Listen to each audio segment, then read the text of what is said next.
Hello everybody, welcome back for another video.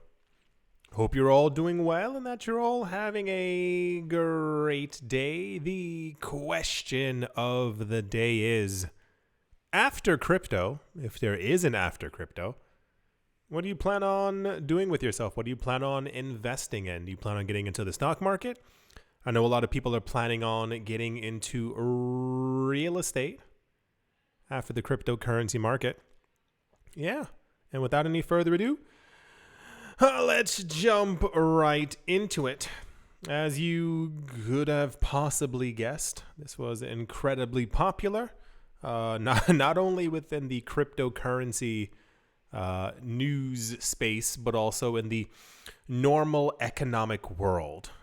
Since around good old 2008, 2009, the world has more or less been in like an egregious amount of economic turmoil. A lot of people do try to downplay it. That is, it's to say, okay, I'll put it to you this way. We are not apparently in any like immediate worry. However, somewhere down the line, all of this debt talk is going to get a large portion of the world into very big trouble. A lot of the world has become quite obsessed with the idea of printing money. We saw it as government saw it as a near necessity around 2020, 2021, you all remember. And this actually caused a huge rift because if you saw the numbers and stuff before, once again, since 2008, 2009, the market in the world hasn't really been doing that well. We continued to do better because of money printing by governments. In 2020 and 2021, they had simply printed like far too much. But the issue is that the markets actually kind of depend on this amount of printing. Governments rely on this issuance of debt amongst them and other countries to actually continue doing stuff. I'm really not sure how we even got into the situation where at some point someone thought it was a good idea to take out like hundreds of billions of dollars worth of debt to another country. Like the idea and the premise of it are nearly like, what's the word? Not caveman-like, but it's almost like something along that level. You take out a huge amount of debt that you know that you'll never be able to pay back. And then that country does the exact same thing to you. But the problem is you continuously, all of you, take out so much debt together that none of you have any real money anymore. And the thing that you told everyone was money back in the 40s, 50s, and 60s no longer has any actual real value.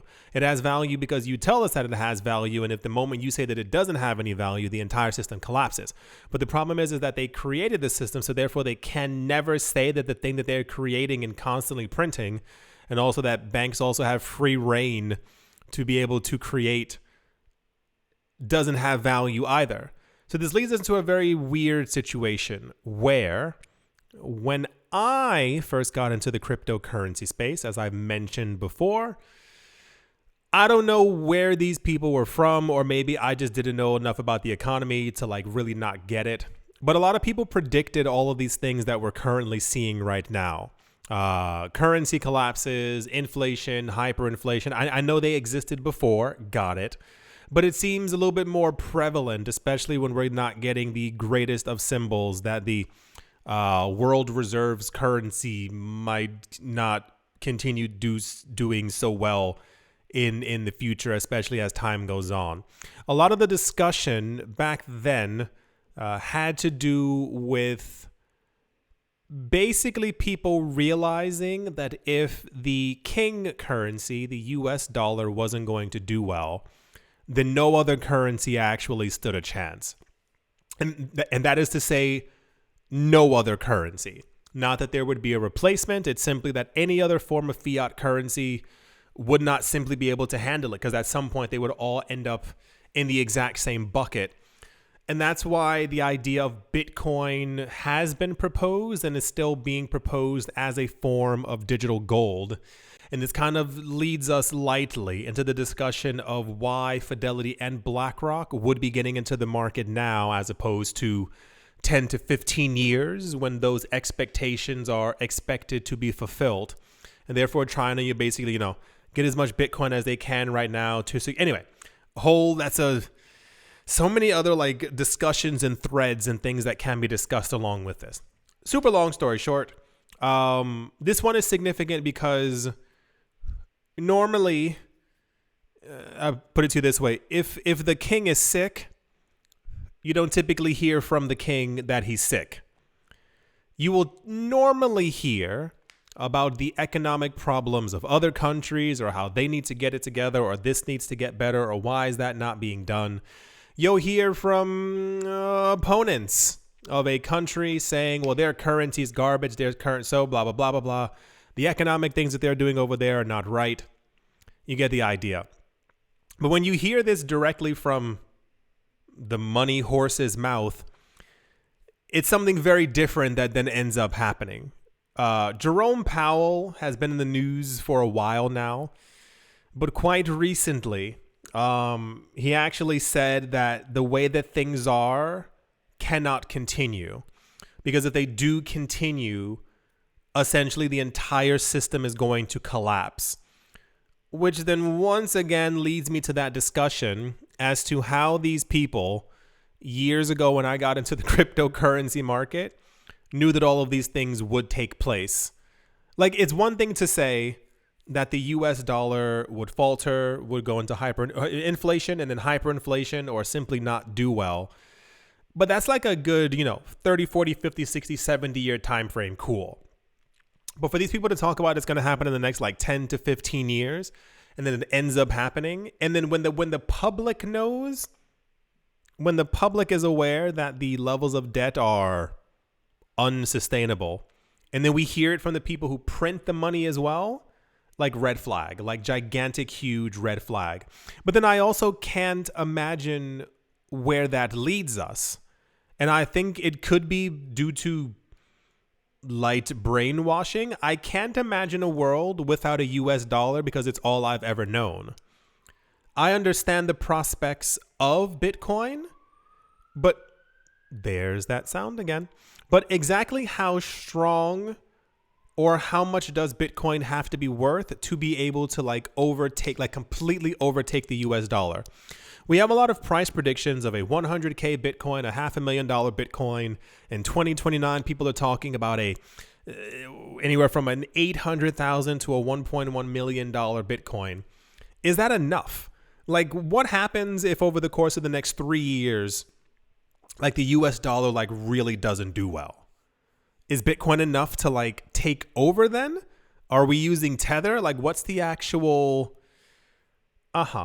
U.S. Federal Reserve Chair, his name is Jerome Powell, is warning that the government cannot continue on its path of relentless debt accumulation. The numbers are actually a little bit crazy. I didn't know they were that bad. I had them a lot lower in my mind.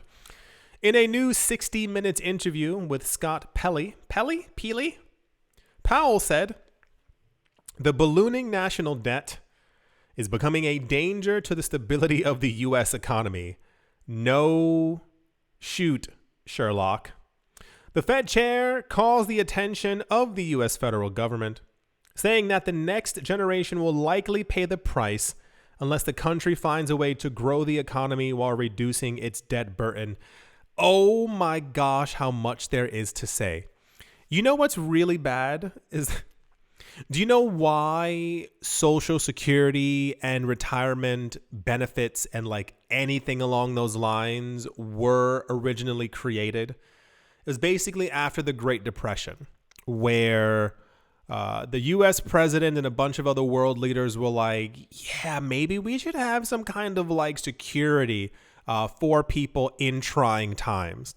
This kind of took shape around the mid-30s, I believe, and kind of solidified itself around the 40s and 50s after WW2 because of the economic prowess of the United States. And the idea was that we could create a system where people who are working now would pay small amounts of money into a system, And then eventually that money would accumulate to be able to pay for the people who are trying to retire or are retiring or are retired.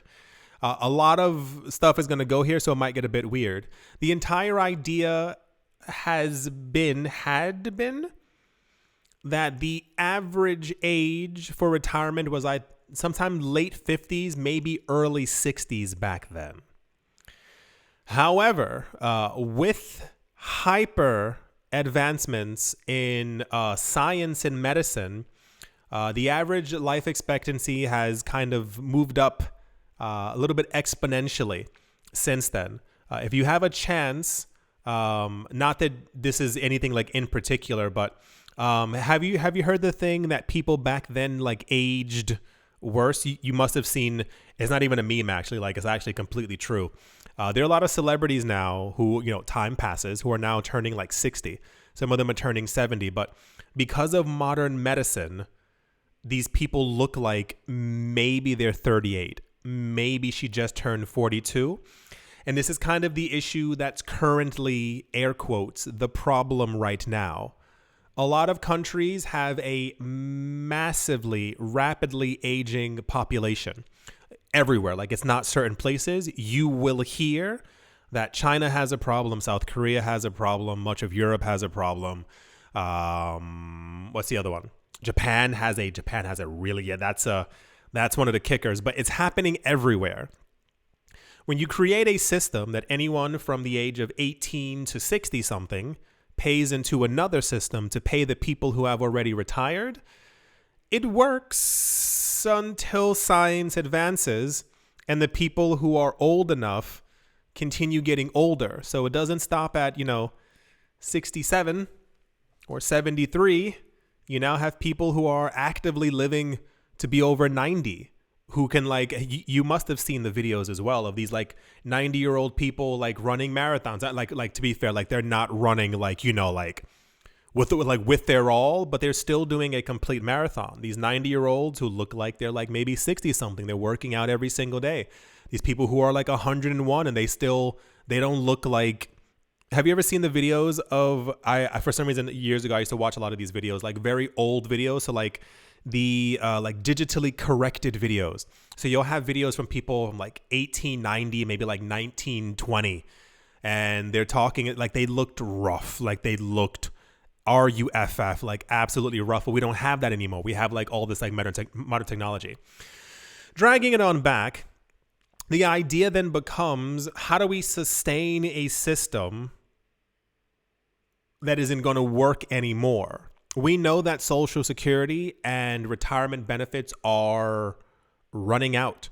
It is estimated that by the 2040s and by 2050, a lot of the government programs simply won't have enough money.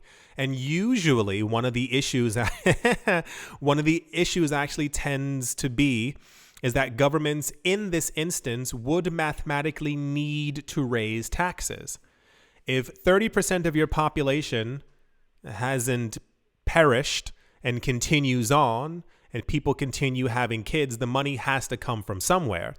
So you either tell people, hey, we need to raise taxes by 4%, but the problem is that people go bananas. You tell people you need to raise the retirement age to 65, 67. People go into the streets with cardboard with stuff written on them and they lose their mind for like 9 weeks. People forget that life literally continues on and we're not living 100 years ago anymore. So the solution usually ends up being, we have to print money. We have to create money.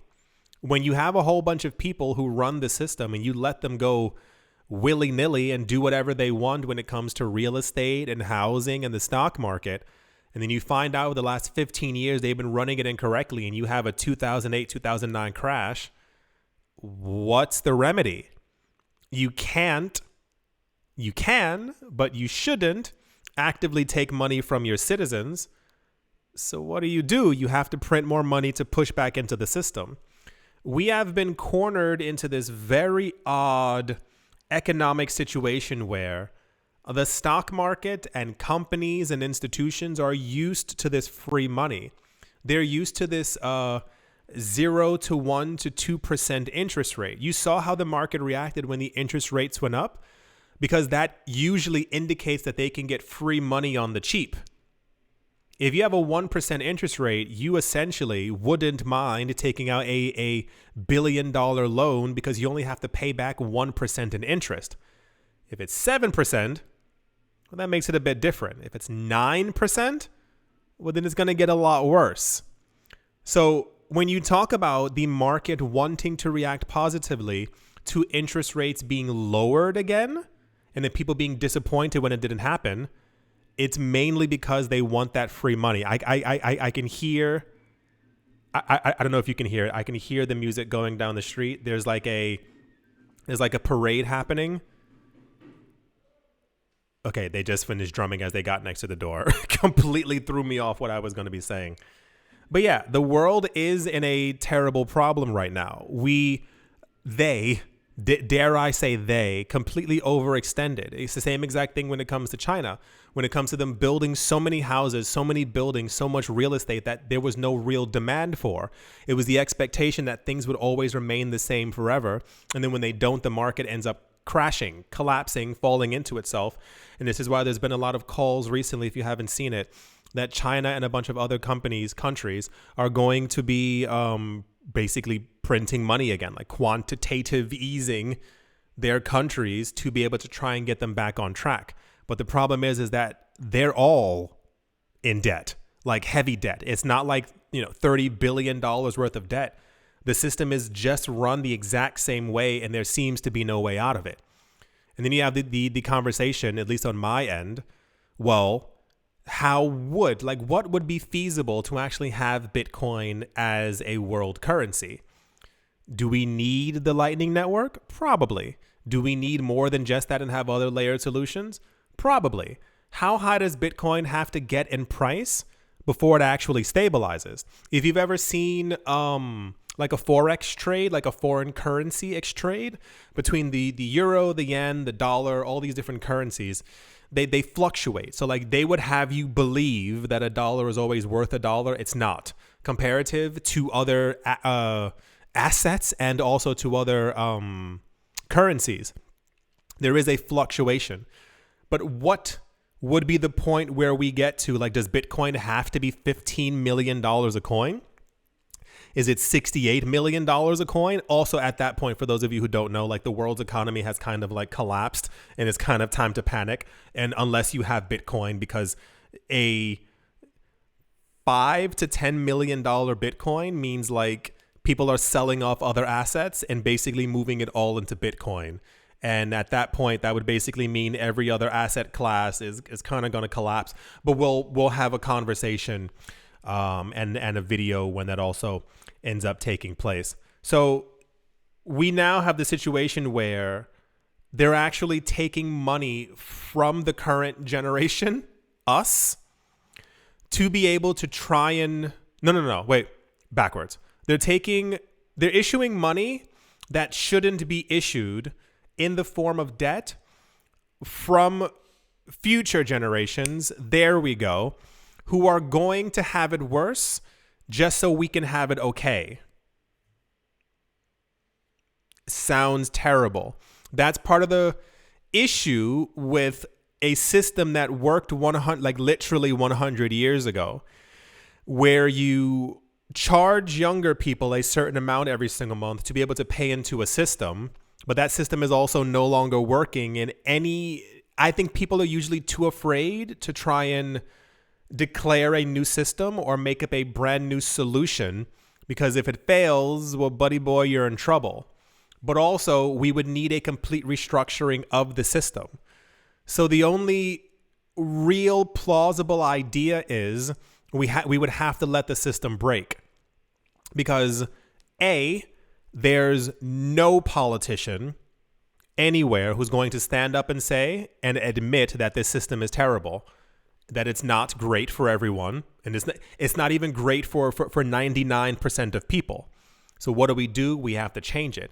If you change it, the lives that we have also change. I mentioned that to a lot of you before. A lot of you don't understand that, like, you're riding You're riding the dragon into the sky based off of the strength of the US dollar, the euro, and the yen that they've had for quite some time now. But that will eventually fade, as all currencies and all things do. But then it sounds almost economically romantic. Oh, a brand new system. Oh my gosh, I can't wait to meet it. But then you would also be in the pits for a couple of years as this new system gets up and running. It's the same exact thing. Like there's always this give and take. There's never a gimme, gimme, gimme, gimme, gimme, because we have a gimme, gimme, gimme right now, and there's not a lot of gimme left. When you talk about that there are, six people who have more wealth. The number has also gone up. It's now 6 people who have more wealth than 5 billion people. So it's even more than it was before. Look it up. It's actually completely insane. Then the question goes, well, what happens if the standard then becomes crypto? Well, let's go over that one realistically. We have BlackRock, Fidelity, MicroStrategy, the Winklevoss twins. We have Grayscale. I'm going to throw in the other crypto exchanges as well. So that's 10 altogether.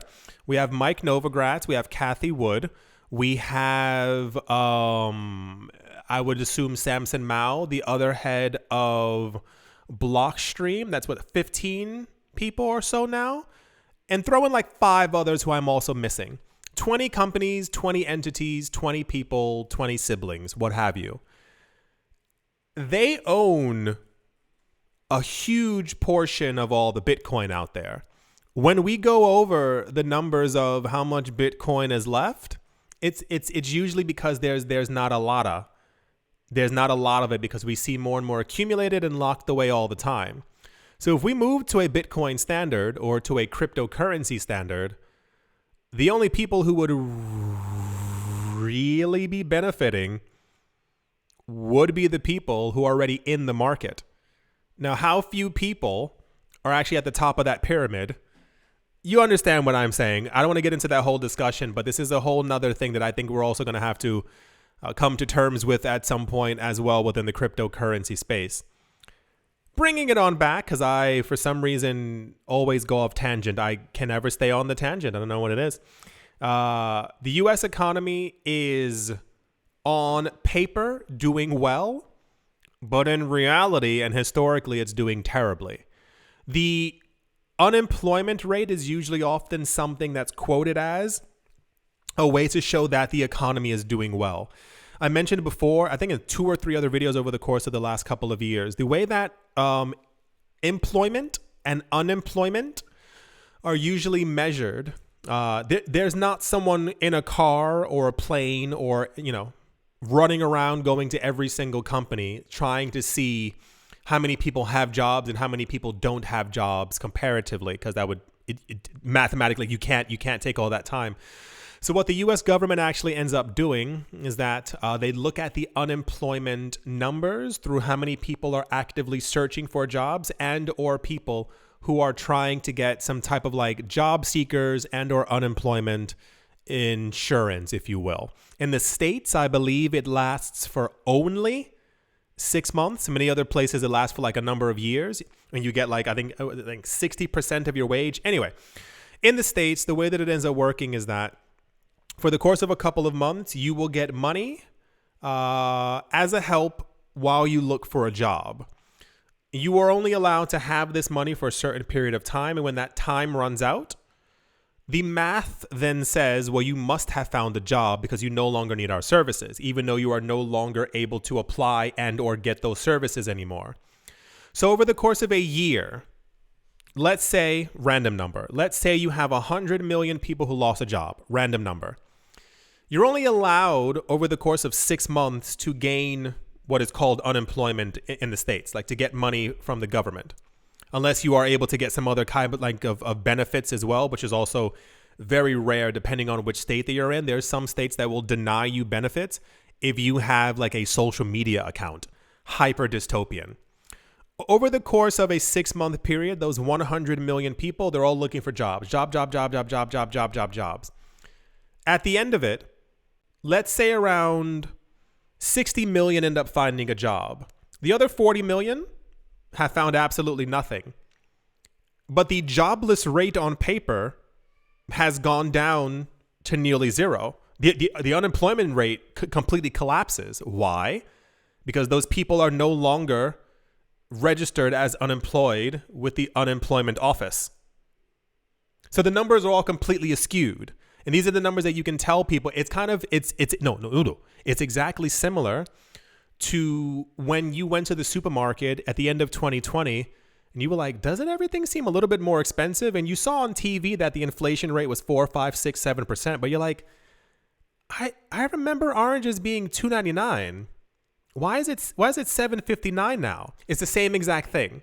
In quick terms, the U.S. does their inflation rate or their CPI data, their consumer price index data, based off of what they call a basket of goods, of random pieces of food and things that they say that they look at and say, well, this is how much it's gone up since the last time that we looked at it. But that's also not accurate because it doesn't go against your rent. It doesn't go against your car note, doesn't go against your insurance, doesn't go against all the food that you're buying. If they only are looking at apples, oranges, bananas, and milk, what happens when you get chicken, bread, and rice? Very, very, very weird system. And this is why a lot of things like don't make a lot of sense, but governments also kind of assume that people aren't paying attention. People do kind of just float through life. We've all been there. I think at some point the mind becomes too preoccupied with everything else that's going on to be able to even care about inflation. The mind knows I'm making money. I go to work. I got a paycheck. I paid my bills. Cool. And before you know it, like 5 years have passed by and you realize that things have gotten worse, but you don't really know how because the education also isn't supposed to be out there. You're not supposed to really understand, or you're supposed to feel, what's the word? The term would be elated when you receive a stimulus check. Because all you can see is free money coming in, not that you're not receiving the actual portion of money that you should have received because the economy has shut down. So you get $1,200 when you should have gotten $12,000 and also a stipend to help you pay for your rent. But the days continue to go on. He said, and I quote, "In the long run, the U.S. is on an unsustainable fiscal path. The guy who prints money, keep that in mind. This is the guy who prints money for the United States. Let that literally like into your mind and like relax there. He said, in the long run, the U.S. is on an unsustainable fiscal path. The U.S. federal government is on an unsustainable fiscal path, and that just means that the debt is growing faster than the economy. That's a big no-no. Like you can't have that. You have to get things under control. But once again, no politician, like nowhere, like it has nothing to do with whatever side you might be on. It's no one. You might find people who stand at a conference or in Congress or in the Senate, and we need to get things under control. If someone handed them the podium and handed them the power and said, do it, they wouldn't do it because you'd have to reform the entirety of the system that has also enriched these people. How do you change what you've told everyone is gold for so long? This is the best system that we could ever have. But it's failing 99% of people on the planet. So who is it benefiting? The people at the very top. It's very fascinating to think of. He said, over the long run, of course, it does worry me. Effectively, we're borrowing from future generations. It's time for us to get back to putting a priority on fiscal sustainability, and sooner is better than later, end quote. It's very easy to say that, but you're the printer. You're the man. You're the guy who does it. How long have you been there? How long was the person before you there? You knew what your job was. When you are assigned the role of the chair of the Fed, the people who prints the world reserve currency, did you not know what your job was before? Did you not realize that you should not have printed that much money, that there should have been... It's such a crazy conversation. According to the Treasury Department, the national debt in the United States stands, this is where I didn't know that, had no idea the number was this high. It is now currently 34 trillion US dollars. Riddle me this. What happens if Bitcoin's market cap gets to like 25 trillion? Do you think people would then have more faith in Bitcoin and start putting their money into Bitcoin comparative to the debt? That's the next step for those, if I've never mentioned that before. When I got into the market the first time and I told you all these things that these people kept on saying that all came true, the next step is the disappearance of gold. People literally look at gold and they go, no, I can't put my money into that anymore. Bitcoin is clearly the answer. After gold comes debt. It's the idea that there's an M1, M2, and M3 money supply. M1, I believe, is fairly liquid. And M2 is in the form of debt, I believe. And the idea is that the debt-based money would then be created to be pushed into Bitcoin, or people would convert their debt into Bitcoin. I know it sounds a bit confusing. So it's kind of like you would make sure that all of the debt that you have would be dettable, payable in Bitcoin, because you know that the Bitcoin that you hold would be worth more the next year because it's deflationary, and therefore you'd have more money. And also people taking out debt actively, like using credit cards and stuff like that, like in mass, because they don't have the actual money. Imagine the US dollar continuing to inflate like really, really bad over the course of the next 10 to 15 years. You no longer have the purchasing power that you had before, and you literally don't have the money in your bank account. Have you seen the way that the world works now? And people would take out massive amounts of debt to be able to use that money that they don't essentially have to buy Bitcoin, knowing that they'd be able to pay their debt back the next year in Bitcoin because the value of Bitcoin would rise more next year. Isn't it it's a very weird concept, but it's all the idea of hyper Bitcoinization. There's a lot of stuff. If you get the chance, if you have time, if you want to like see more about this, look up documentaries or videos about like people buying luxury items over the last couple of years. How many people who are millennials and Gen Z or Gen Z, depending on how you want to say it, who are getting themselves in debt just to buy things in general. So one of the most recent ones that I saw that I found the most fascinating was they were asking, and they were showing as well, all these young people, and they said, why are you buying Louis Vuitton bags? Why are you buying Dolce & Gabbana? Why are you buying, so many pairs of shoes? And it clicked into my head immediately that this was tinfoil hat, that this was kind of all planned. Not even kind of, it was. They said that they buy all these things because they know that they'll never be able to afford a home. They were asking people in South Korea, they were asking people in Japan, and these people said, there was one guy, he said, I will probably never have a child. He's like, it's so expensive. He's like, me and my girlfriend, we can't really rent any place except for a studio apartment. He's like, we'll never be able to buy anything. He's like, so the prospects of having a child in a studio apartment doesn't make any sense to us. So we kind of decided to just buy the things that we like and that we want. And they said, the TV person, they said, aren't you like afraid of this? And they said, we'll deal with that when we're older. And it's one of the most common mistakes that people have now, but like 20x, where a lot of people live their lives just for the moment. It's only this moment. It's only today. Like that's cool from a philosophical, like hippie standpoint. But as far as like, if you expect to be, around 20 years from now, you're going to have, taxes that you have to pay. You're going to have rent that you're going to have to pay. Like prices will get more expensive. You have to learn how to invest. I told you, I have a friend, bless her heart. I tell her all the time, I'm like, you are going to be 55 years old at some point and you are not going to want to work. Your bones are going to hurt. You need to have money saved and put to the side. But she's also one of these like very carefree, like, no, I live my life for the moment. I'm buying all the stuff I want right now. And I'm like, that's not going to work out in 15 years. Like, I won't be able to help you. Like, it's a very, very sad situation. So what ends up happening is that the people now, young people, or in general, like it's, did you see the entire, you must have, I saw videos on it, the entire like Stanley Cup thing, like this literal cup that people are like going crazy over in Target and Walmart and stuff. Like, it's a cup and it's like $45.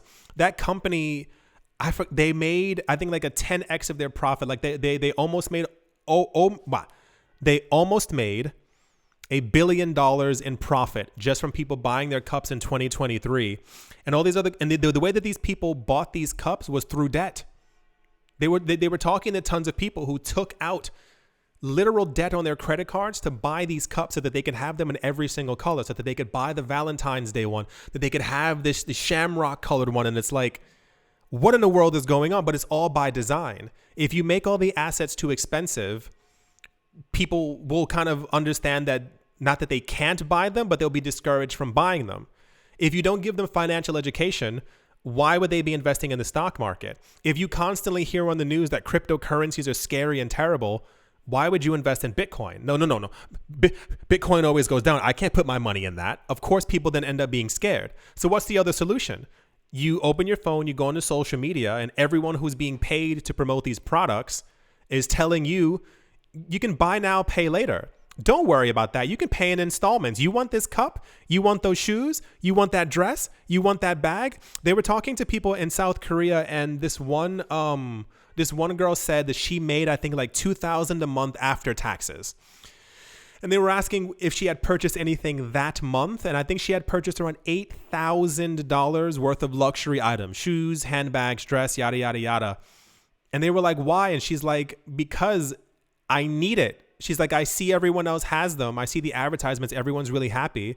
So I have to get myself into debt to be able to like be like them so that I can also be happy. And then you live with this mentality. It's crazy how the system is made. And this is the way that banks work. And so this is like banks 3.0. The way that banks work is like they incentivize you to get a mortgage, to get in debt, to like exist with them for as long as you possibly can. Now, what happens when you squeezed out as much money as you can from, I don't want to say the older generation, but people who were lucky enough to like get mortgages before or to own their own home? Well, the younger people, and you know good and well that you as a bank, you're partnered with BlackRock and all these other companies who are buying up all the real estate on the planet. Housing prices go up. The only option for people then becomes renting. Well, I'm never going to buy anything. I can't afford to own anything. So what do I do with my money? You're also, I don't remember if a lot of you were here back then. A lot of banks now have like negative interest rates. So if you have your money in the bank, like they'll charge you money, like, so not even like your like monthly fee for having the bank account, but they'll charge you extra money in a negative interest rate. Like some banks have this. And then the issue ends up being is you go, okay, well, I have to spend my money, but I have to buy enough things to be able to be happy. So what do I do it with? You do it with debt, but then it becomes the nation's debt. Then it becomes student debt. And you're told that you need to go to school and spend $50,000 a year to be able to get a job. You know how many people I know who went to school who either are jobless or work at some kind of fast food chain? It's not a joke. Like not even a joke at all. You would not believe the amount of people. You would not believe. It's absolutely completely insane. And then you hear that the national debt is 123% of the country's GDP. The thing that's supposed to show how rich and how strong and powerful a country is its gross domestic product. How much went in, how much came out. How much we sold, how much we made. How much stronger and richer our country is. It's supposed to go up every single year.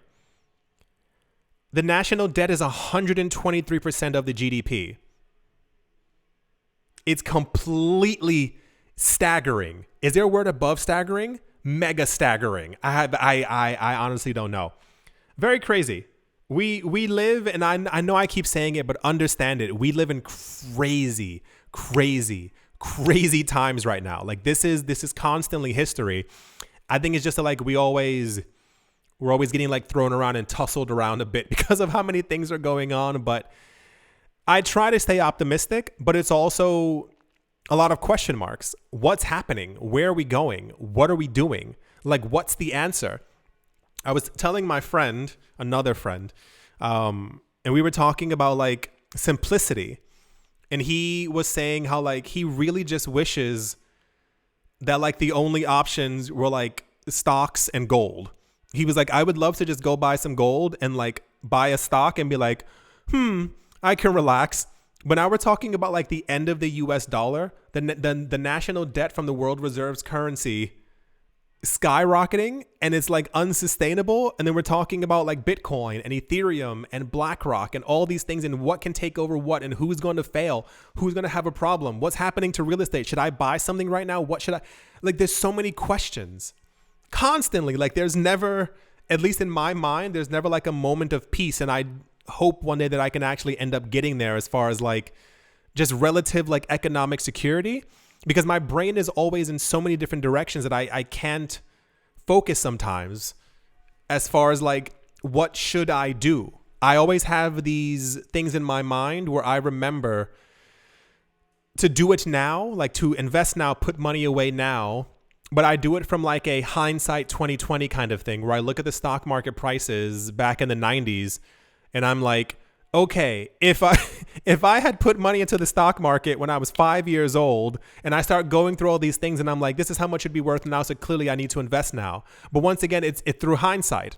I know the Amazon, I know the Apple, I know the Microsoft, but like, what are the things now? What are the actual answers? I mean, I guess nothing can be answered fully in completion, but I guess this is why diversification is definitely key.